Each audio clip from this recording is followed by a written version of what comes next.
اللهم صل على سيدنا محمد وعلى آله وصحبه وسلم. اللهم صل على سيدنا محمد وعلى آله وصحبه وسلم. رب اشرح لي صدري ويسر لي أمري واحلل عقدة من لساني يفقهوا قولي. الحمد لله الحمد لله رب العالمين والعاقبة للمتقين والصلاة والسلام على خير خلقه محمد وعلى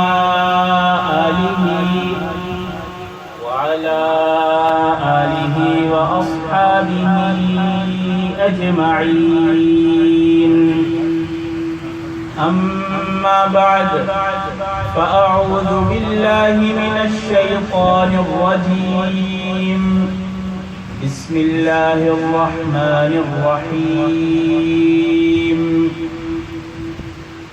شهر رمضان الذي أنزل فيه القرآن هدى للناس وبينات من الهدى والفرقان فمن شهد منكم الشهر فليصم ومن كان مريضا أو على سفر فعدة من أيام أخر. وقال الله تعالى في كلامه المجيد والفرقان الحميد واعتصموا بحبل الله جميعا ولا تفرقوا. صدق الله العظيم. وعن عمر بن الخطاب رضي الله عنه قال قال رسول الله صلى الله عليه وسلم إن الله تعالى بهذا الكتاب رفع به أقواما ويضع به آخرين أو كما قال عليه الصلاة والسلام. صدق رسوله النبي الكريم ونحن على ذلك من الشاهدين والشاكرين والحمد لله رب العالمين. معزز حاضرین، خواتین و حضرات، سامعین گرامی قدر، السلام علیکم ورحمۃ اللہ وبرکاتہ.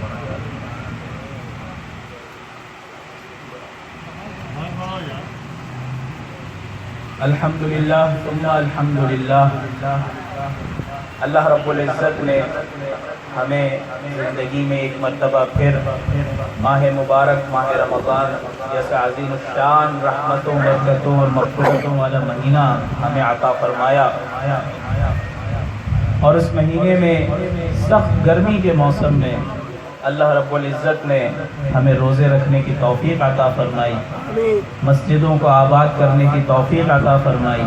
وہ مسجدیں جو سارا سال ہمارا انتظار کرتی ہیں، اس مہینے میں اللہ رب العزت ہم سے ان مساجد کو آباد کرتا ہے. پھر سارا دن کی پورے دن کی سخت محنت کے بعد، مشقت کے بعد اللہ رب العزت نے ہمیں نماز تراویح میں کھڑا کر دیا. اور الحمدللہ ثم الحمدللہ آپ کے اس پارک میں، اس محلے میں اللہ رب العزت کا بڑا فضل ہے کہ اس پارک میں یہ 34ویں مرتبہ قرآن کریم نماز تراویح میں مکمل کیا گیا ہے. اللہ تعالیٰ اس کے انتظام کرنے والوں کو قبول فرمائے، ان کی زندگیوں میں برکت عطا فرمائے، ان کے اہل خانہ پر تمام خوشیاں، کامرانیاں اور بھلائیاں اور رحمتیں نازل فرمائے. میں نے ابھی ابتدا میں آپ کے سامنے چند آیات تلاوت کی ہیں. اللہ رب العزت نے قرآن کریم ہم پر نازل فرمایا، اس امت پر نازل فرمایا، اور یہ قرآن کریم قیامت تک کے آنے والے انسانوں کے لیے راہ ہدایت ہے. ایک وقت تھا کہ اس روئے زمین کا آدھے سے زیادہ حصہ، تقریباً 3/4 حصہ مسلمانوں کے زیر اثر تھا، ان کی حکومت کے اندر تھا. جو فتوحات کا سلسلہ سیدنا ابو بکر صدیق رضی اللہ تعالیٰ عنہ کے زمانے سے شروع ہوا، صحابہ کے زمانے میں یہ سلسلہ چلتا رہا. پھر اس کے بعد دیگر خلفاء کا زمانہ آیا، اور اس کے بعد عثمانی سلطنت، انہوں نے تقریباً 630 سال 640 سال اس دنیا پر حکومت کی کہ بیعت وقت ایشیا پر، یورپ پر، افریقہ پر وہ حکمران تھے۔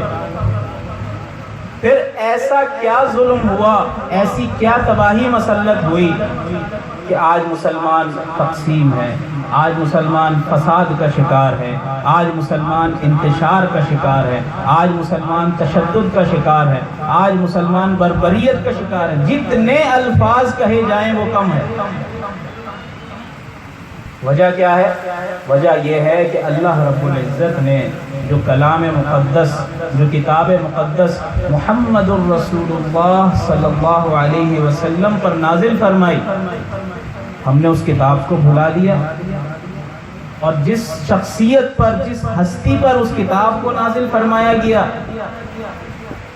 اس شخصیت سے، اس ہستی سے بھی ہم نے کوئی سبق حاصل نہیں۔ حضرت عمر فاروق رضی اللہ تعالیٰ عنہ کے زمانے کا واقعہ ہے۔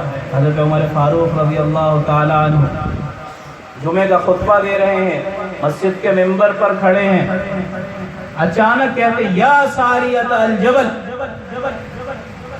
صحابہ مسجد نبوی میں موجود ہیں، کہتے ہیں کہ یہ آج بڑا عجیب ماجرا ہوا کہ عمر خطبہ دیتے دیتے ایک عجیب سا جملہ جس کا خطبے میں کوئی جوڑ نہیں ہے، کوئی تک نہیں بنتی، یہ کیا بات کہہ دی عمر؟ بہرحال کسی نے حضرت عمر سے پوچھا نہیں۔ چند دنوں کے بعد ایک لشکر جو کسی علاقے کی فتح کے لیے کسی مہم پر روانہ کیا گیا تھا، وہ واپس آیا۔ جب وہ اس زمانے کا دستور تھا کہ لشکر واپس آنے کے بعد مسجد نبوی میں حاضر ہوتا تھا اور خلیفہ وقت کو، امیر المومنین کو اپنے پورے لشکر کے پوری جہاد کی پوری کارروائی سنائی کہ جی ہم نے کیسے فتح حاصل کی اور کیا معاملات پیش آئے۔ تو جو سالار لشکر تھے انہوں نے حضرت عمر فاروق رضی اللہ تعالیٰ عنہ کے سامنے یہ کہا کہ جمعے کا دن تھا اور زوال کا وقت تھا، اور دشمن کا حملہ ایسا شدید تھا کہ ہمیں ایسا لگتا تھا کہ ہمیں شکست ہو جائے گی۔ ایک طرف سامنے دشمن تھا، دائیں جانب ہمارے پہاڑ تھا، ہمیں لگتا تھا کہ بس اب ہماری شکست پکی ہے۔ اچانک ہمیں فضا میں آواز گونجتی ہوئے سنائی دی یا ساریۃ الجبل، اے قافلے والو، اے لشکر والے، پہاڑ کی طرف دیکھو، پہاڑ کی طرف دیکھو۔ ہمیں نہیں معلوم کہ آواز کس نے پکارا، کس کی آواز تھی، کیا ہوا، کہاں سے یہ آواز آئی، مگر جب اس پکار پر ہم اس پہاڑ کی جانب متوجہ ہوئے تو پتہ چلا کہ ایک اور لشکر وہاں سے ہم پر حملہ آور ہونے کو تیار ہے۔ تو ہم نے اپنے سامنے والے دشمن کو چھوڑ کر پہاڑ کی طرف متوجہ ہوئے، اس لشکر پر قابو پایا، اور ایک ایسا وقت آیا کہ اللہ تعالیٰ نے ہمیں دشمن پر غلبہ عطا فرمایا اور فتح عطا فرمایا۔ یہ کیا وجہ تھی کہ نہ اس زمانے میں انٹرنیٹ تھا، نہ ٹیلی فون تھا، نہ سیٹلائٹ تھا، نہ کوئی اور مواصلاتی ذرائع تھے کہ عمر ہزاروں میل دور کھڑے ہو کر مسجد نبوی میں منبر رسول پر کھڑے ہو کر ایک چیخ مارتا ہے، ایک پکار کہتا ہے، اور وہ جا کر کہاں ہزاروں میل دور ایک ویرانے میں، ایک صحرا میں، ایک پہاڑ کے قریب لشکر کو سنائی دیتی ہے۔ اور آج ایک زمانہ ہے، فلسطین میں اسرائیل بمباری کر رہا ہے، کشمیر میں ہماری مائیں بہنیں ظلم و ستم کا شکار ہیں، برما میں مسلمانوں کو قتل کیا جا رہا ہے۔ دنیا کا کون سا ایسا گوشہ ہے جہاں مسلمان محفوظ ہے؟ جو ملک یہ دعویٰ کرتے ہیں کہ جی ہمارے یہاں مسلمان محفوظ ہے، وہاں بھی کسی نہ کسی صورت میں، بم دھماکوں کی صورت میں، دہشت گردی کی صورت میں مسلمان مارے جا رہے ہیں، قتل کیے جا رہے ہیں۔ وجہ صرف اور صرف یہی ہے کہ ہم نے قرآن کریم کی تعلیمات کو بھلا دیا، رسول اکرم صلی اللہ علیہ وسلم کی حیات طیبہ کو ہم نے چھوڑ دیا، ان کی سنتوں کو ہم نے چھوڑ دیا۔ رمضان کا مہینہ کتنی مرتبہ ہماری زندگیوں میں آیا ہے، ہم نے کبھی یہ غور کیا کہ رمضان کا مہینہ جو روزے اللہ رب العزت نے فرض کیا، قرآن کریم میں اللہ تعالیٰ نے فرمایا کہ اے ایمان والو تم پر روزے فرض کیے گئے کس لیے؟ لعلکم تتقون، تاکہ تم تقوی والے بن جاؤ، پرہیزگاری والی زندگی اختیار کر لو۔ پرہیزگاری کیا؟ خوف خدا تمہارے دل میں آ جائے۔ بچپن سے روزے رکھتے آ رہے ہیں، ہم میں سے کوئی 20 سال سے روزے رکھ رہا ہے، کوئی 40 سال سے روزے رکھ رہا ہے، کوئی 50 سال سے روزے رکھ رہا ہے۔ یہ تقوی کبھی کیوں نہیں آیا ہماری زندگی؟ بس نام کے برائے نام ہم مسلمان ہیں، رمضان آتا ہے مسجدیں آباد کر دیتے ہیں، بس جیسے ہی شوال کا چاند نظر آئے گا مسجدیں اسی طرح ویران۔ رسول اکرم صلی اللہ علیہ وسلم کی حدیث میں آتا ہے کہ رمضان کا مہینہ غم خواری کا مہینہ ہے، رمضان کا مہینہ دوسرے کا حق دینے کا مہینہ ہے، رمضان کا مہینہ نرمی کا مہینہ ہے۔ اور ہم کیا کر رہے ہیں؟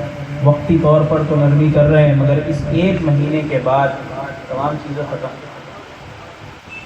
حضرت مجدد الفسانی رحمۃ اللہ علیہ نے فرمایا کہ جس شخص کا رمضان بہترین گزرا، جس شخص کا رمضان مجتمع گزرا، پورے ایمان و یقین کے ساتھ اس نے رمضان کے مہینے کو گزارا، اس کا پورا سال بہترین گزرے گا، اور جس کا رمضان بے ترتیب گزرا اس کا پورا سال بے ترتیب اور انتشار کا شکار ہے۔ رسول اکرم صلی اللہ علیہ وسلم کی حیات طیبہ ہمارے لیے کتنی اہم ہے، ہمیں ان کی زندگی سے، ان کی سیرت سے کیا سبق حاصل کرنا چاہیے۔ اما عائشہ رضی اللہ تعالی عنہ سے صحابہ آئے، ان کے پاس تشریف لائے، اما عائشہ سے پوچھا کہ اے عائشہ، اے ام المؤمنین، ہمیں یہ بتائیے کہ رسول اکرم صلی اللہ علیہ وسلم کا اخلاق کیسا تھا؟ رسول اکرم صلی اللہ علیہ وسلم کا اخلاق کیسا تھا؟ حضرت عائشہ رضی اللہ تعالیٰ عنہ تعجب سے فرماتی ہیں، کیا تم نے قرآن نہیں پڑھا؟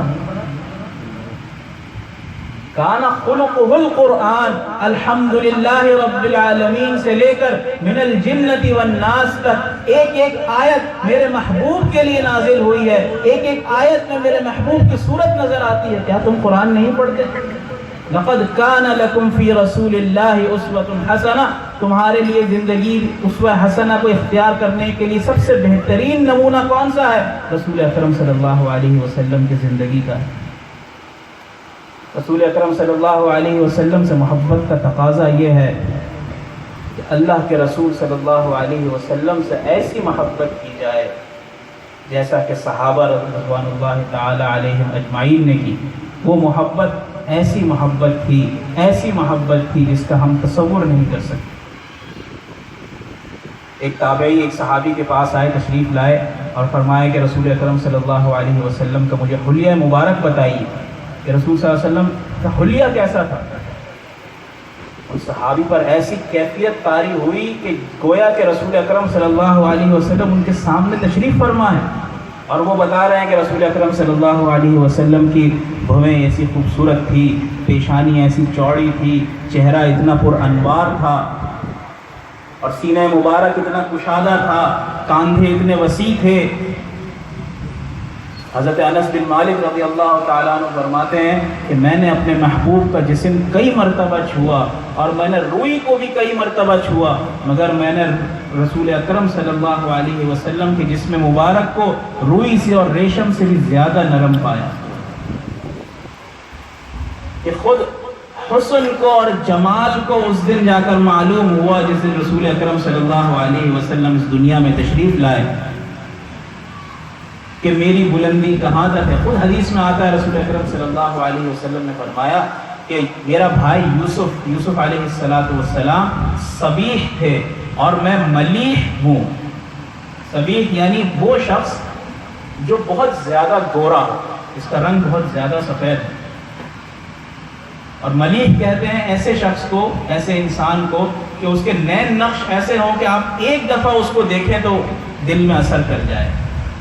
رسول اکرم صلی اللہ علیہ وسلم رنگ روپ کے لحاظ سے بھی بڑے خوش شکل تھے، اور نین نقش کے حساب سے تو رسول اکرم صلی اللہ علیہ وسلم کی کوئی مثال ہی نہیں۔ رسول اکرم صلی اللہ علیہ وسلم کے لعاب مبارک کے بارے میں ایک قصہ تو آپ نے سنا ہوگا کہ غزوہ خیبر کے موقع پر حضرت علی رضی اللہ تعالیٰ عنہ کی آنکھیں دکھ رہی تھی۔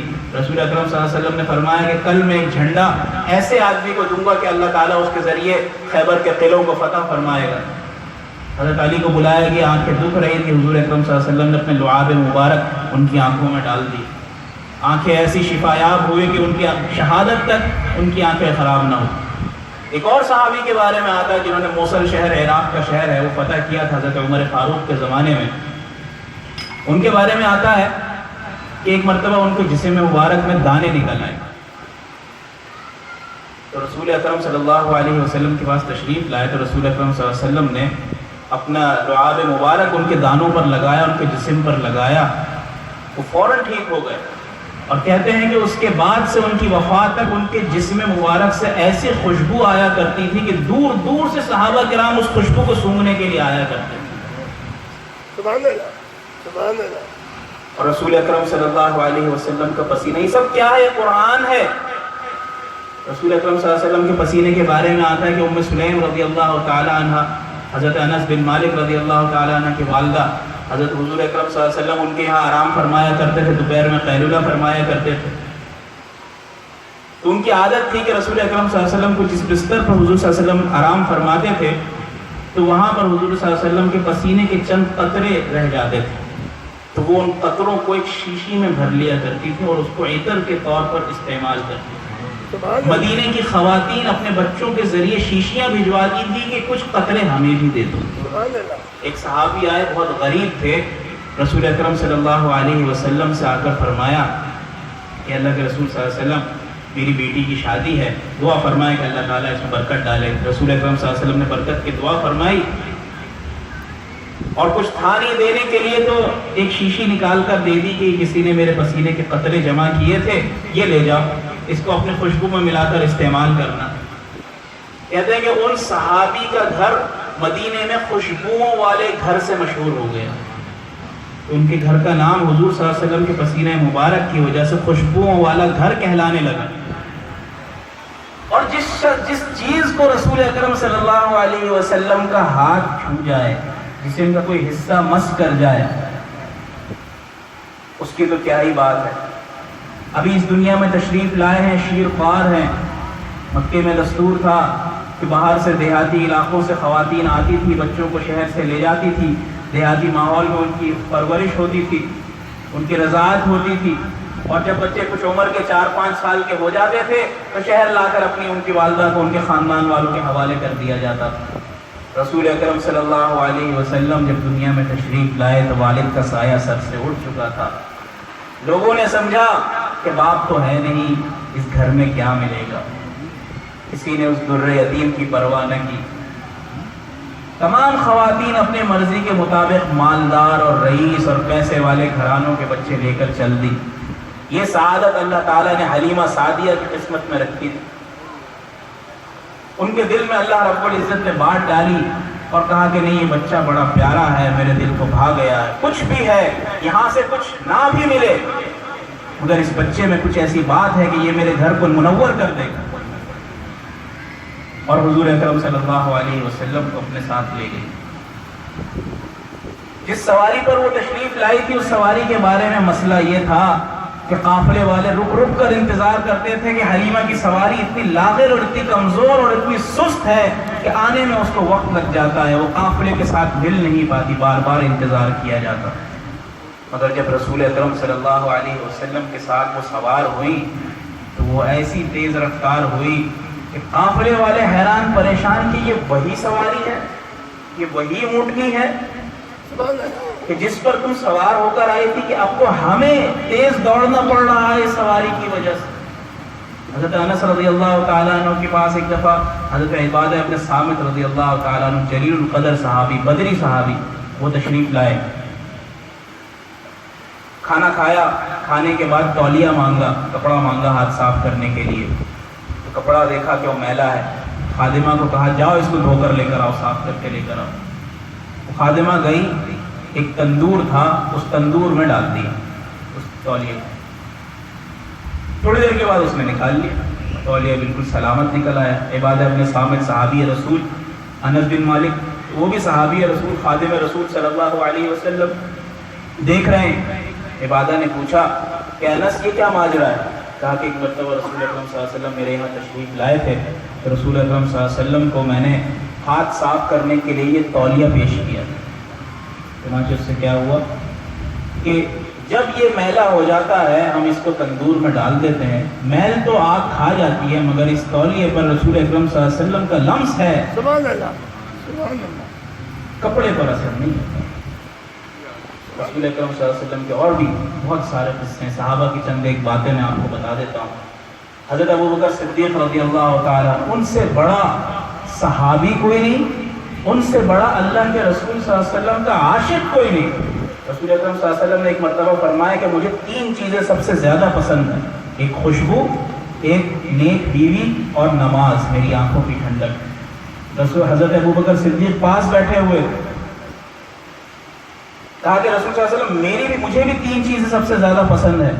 کہا کون سی؟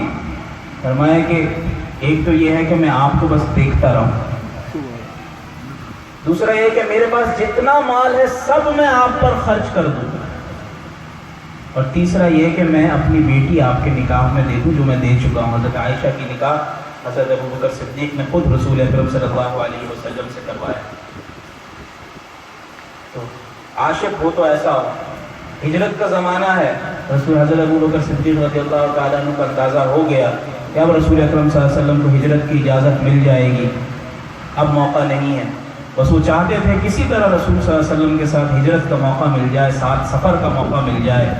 جس رات کو رسول اکرم صلی اللہ علیہ وسلم حضرت علی رضی اللہ تعالیٰ عنہ کو اپنے بستر پر سلا کر کفار کو اللہ رب العزت کی مدد سے ان کو اندھا کر کے باہر نکلے اور ابوبکر صدیق کے گھر تک پہنچے، دروازے پہ جیسی دستک دی فوراً ابوبکر باہر آ گئے. رسول صلی اللہ علیہ وسلم نے پوچھا ابوبکر ابھی تک جاگ رہے ہو؟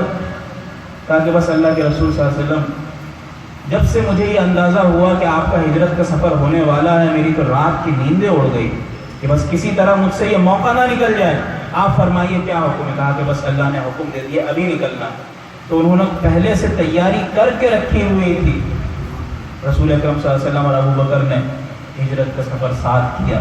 حضرت عمر فاروق رضی اللہ تعالیٰ عنہ جب رسول اکرم صلی اللہ علیہ وسلم کے وصال کی، اس دنیا سے پردہ فرما جانے کی خبر سامنے آئی تو حضرت عمر فاروق رضی اللہ تعالیٰ عنہ سے برداشت نہیں ہوا، مسجد نبوی میں تلوار لے کر کھڑے ہو گئے کہ اگر کسی نے یہ کہا کہ رسول اکرم صلی اللہ علیہ وسلم اس دنیا سے تشریف لے گئے ہیں اس کی گردن اڑا دوں. حضرت عثمان غنی رضی اللہ تعالیٰ عنہ کے بارے میں آتا ہے کہ ایک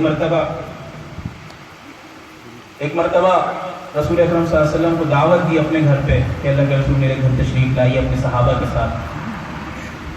صحابہ کے ساتھ جب نکلے تب عثمان غنی آگے نہیں چل رہے، پیچھے چل رہے ہیں، اور رسول اکرم صلی اللہ علیہ وسلم کے قدم گن رہے ہیں کتنے قدم اٹھائے.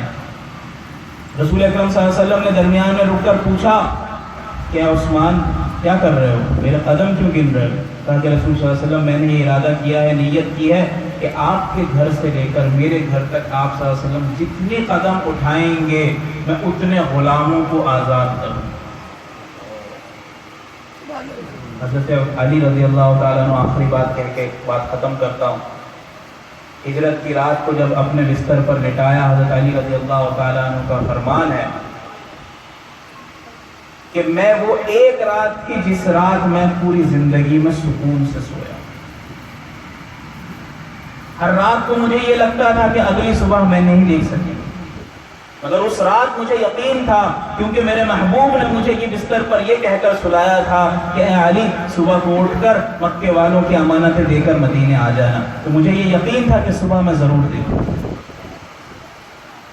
اور بھی کئی واقعات ہیں، اور بھی صحابہ کے، اولیاء کے، ائمہ کے اور بھی کئی واقعات ہیں. مقصد یہ ہے کہ اللہ رب العزت نے قرآن کریم ہم پر نازل فرمایا. اس قرآن کریم کو نازل کرنے کا مقصد صرف اور صرف رسول اکرم صلی اللہ علیہ وسلم کی اطاعت اور فرما برداری، ان کا اتباع. صرف رمضان کے مہینے میں نہیں بلکہ پورے 12 مہینوں میں سال کے 365 دن ہے. اپنے سفر میں، اپنے حضر میں، اپنے کام کاج میں، اپنے معاملات میں، اپنے لین دین میں، ہر چیز میں، ہر کام میں، ہر بات میں، رشتہ داری میں، شادی بیاہ میں، تقریبات میں، خوشی غمی، ہر کام میں رسول اکرم صلی اللہ علیہ وسلم کی سنت کو ہم نے زندہ کرنا ہے، اس کو حاصل کرنا ہے. یہ ایک دن میں نہیں ہوگا. رمضان کا مہینہ ہے، 9 روزے آج اللہ تعالیٰ نے ہم سے مکمل کروا دیے. اب 20 یا 21 دن باقی ہیں. آج سے یہ نیت کر لیں کہ یہ 20-21 دن جو ہم سے باقی ہیں، ہم روزانہ رسول اکرم صلی اللہ علیہ وسلم کی ایک سنت کو زندہ کریں، ایک سنت کو حاصل کریں گے. سنت کیا ہے؟ سر کو ڈھانکیں گے. رسول اکرم صلی اللہ علیہ وسلم کبھی بھی کھلے سر نہیں رہتے تھے، سر کو ڈھانک کے رکھتے تھے. اب وہ ٹوپی پہنتے تھے، امامہ شریف پہنتے تھے یا سر پر کپڑا رکھتے تھے، مگر سر کبھی کھلا نہیں رکھتے.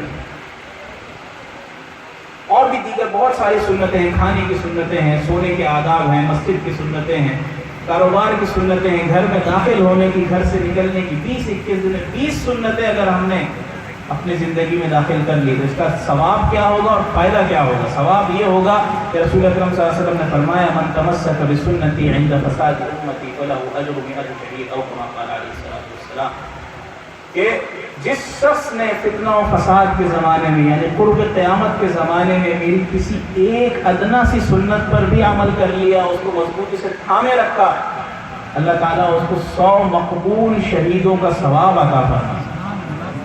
سبحان اللہ. اور دوسرا کیا ہے؟ دنیاوی فائدہ یہ ہے کہ جب ہم نے رسول اکرم صلی اللہ علیہ وسلم کو، آپ صلی اللہ علیہ وسلم کی سنت پر عمل کرنے کا ارادہ کر لیا تو اللہ تعالیٰ ہمارے دنیاوی معاملات کو بھی بہت آسان فرمائے گا. آج یہاں پر کتنی پرچیاں آئی ہوئی ہیں، کتنی دعا کے لیے لوگوں نے درخواست کی ہوئی ہے، کس کی کیا کیا معاملات ہیں، کیا کیا بیماری ہے، کیا کیا تکلیف ہے. آج ہر انسان پریشان ہے، ہر مسلمان پریشان ہے، دنیاوی لحاظ سے، روحانی لحاظ سے، جسمانی لحاظ سے، کسی نہ کسی پریشانی میں، تکلیف میں مبتلا ہے. یہ تکلیف ہم سے دور ہو سکتی ہے. صرف کس طرح؟ صرف ایک کان سے سن کر دوسرے کان سے نہیں نکالنا، ادھر رکھنا ہے بیچ میں، دماغ پر ادھر رکھیں گے، عمل کرنے کی کوشش کریں گے، انشاءاللہ عمل فائدہ ہوگا. دعا فرمائیں کہ اللہ تعالیٰ ہم نے جو کچھ سنا، قرآن کریم پڑھا، اس پر عمل کرنے کی، اس کو سمجھنے کی اور اس کو اپنی زندگی میں داخل کرنے کی، اپنے اہل خانہ کے اوپر داخل کرنے کی توفیق عطا فرمائے. آمین. جتنے بھی باہر لوگ